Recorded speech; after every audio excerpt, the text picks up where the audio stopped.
in this little city here.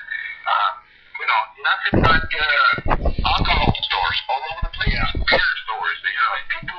It's like they're inviting the community to become alcoholics. And my God, I said, alcoholics will kill you, and then you go out and kill somebody else. And that's the problem with alcohol. Kids. People say kids will be kids, but you gotta educate them. As a parents, you gotta understand probably the parents at one time or another use marijuana, or use have drugs, or use turn around and look at the homeless. In the U.S., the homeless, the big percentage of our homeless people in the U.S. are veterans. Yeah. And that's so sad because I'm a big advocate on veterans affairs and veterans with PTSD, with post-traumatic stress disorder. And I certainly have to continue to try and go to group meetings to try to help these kids out, especially the kids coming back from Iraq. And the sad thing about a lot of those Iraqi veterans are coming back. They're coming out of prison. Yeah. They're doing their time already before they even start their own lives. And it's so sad. And of course they're going to turn to drugs, and they're going to turn to drugs and alcohol because of the emotion, stress, and depression they're going through. And try to educate people. I just don't want people to get incarcerated for their personal use of marijuana, and that's what's destroying about it. Not violence. Millions of Americans are going to jail for that. Not violence. No, that's true. No, I think we agree on that more than we disagree. And I have to say, one of the things, Mr. Castillo, that I do like about you is that you are very intelligent. You're making reasoned arguments. To be honest, sometimes when I talk with Tim, he gets a little bit conspiratorial and I agree with you 100%. But you're always going to find that. The best thing to do is education is learn to disagree. That's true. And live with that and try to, and I certainly don't agree with everything that other people say, and vice versa.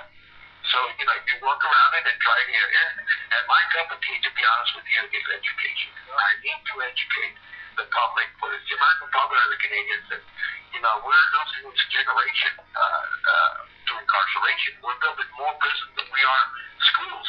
So that's going to tell you that there's something wrong, and of course we try law enforcement, and we can't make it end of the war on drugs. No, you're right. So that's you were right, and I think when you frame the argument this way, instead of kind of ranting and getting into kind of personal name calling like Mr. Felker's been known in the past, it goes a long distance. I've only known you for 20 minutes here, but I've got to say I'm impressed. You've made a believer out of me, and And I'm glad you feel that way because that's one thing about me. I come out here and I tell you the truth, the good, the bad, and the ugly. And I don't smoke, sir. I don't drink. So, and I don't advocate for people to do that. But I certainly think it's your constitutional right, well, the U.S. That if you want to smoke weed in your house, that should be your privacy.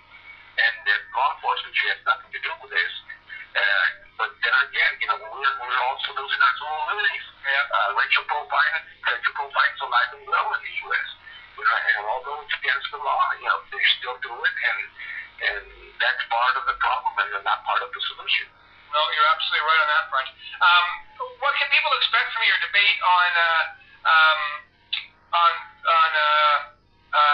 I think it's Wednesday, the 15th?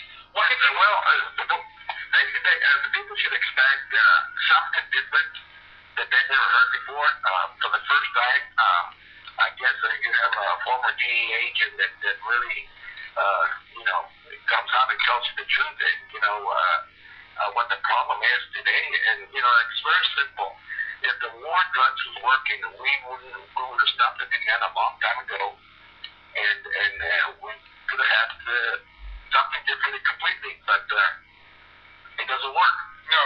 And it does not work. So please, we need to change it to education, prevention, and treatment, and hopefully, that somebody within the school district would implement an education to tell the kids, don't go smoking or don't go drinking or, so forth. Educate them, tell them what the results are of a lot of danger that's going on. But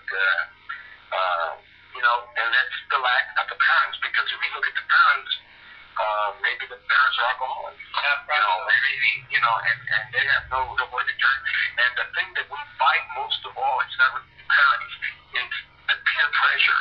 And that's where I think that your family members fell into. You tell them who to hang out with, and tell you who they are. So that's pretty obvious of what the kids have, and that's peer pressure. That's true.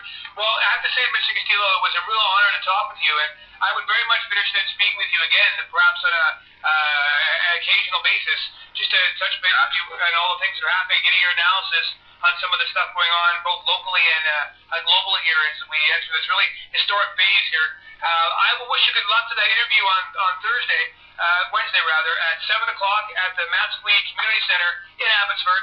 I encourage everyone to go to that debate, and it sounds very interesting. Daryl Plekas is a smart guy. I think he's like the professor of criminology at a local university here, so that should be quite interesting.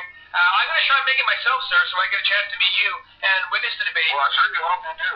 Yeah, I certainly hope you do, because it's going to be pretty interesting.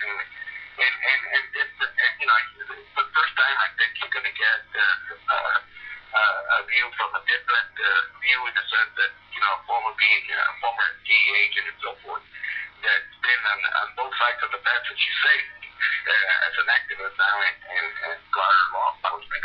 I'm here to tell you, I'm not the only one that's still with the DEA or with anybody else that feel that the drug war's not working.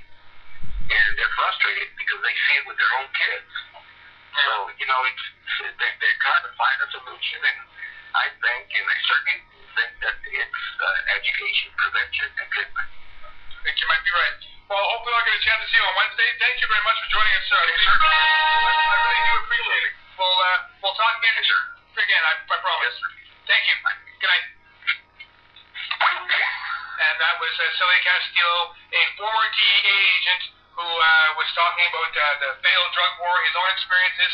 He's going to be in Abbotsford doing a debate October 15th at the Matsqui Community Center in Abbotsford, 7 p.m. I may go there and report on that, because it does sound like it's pretty interesting.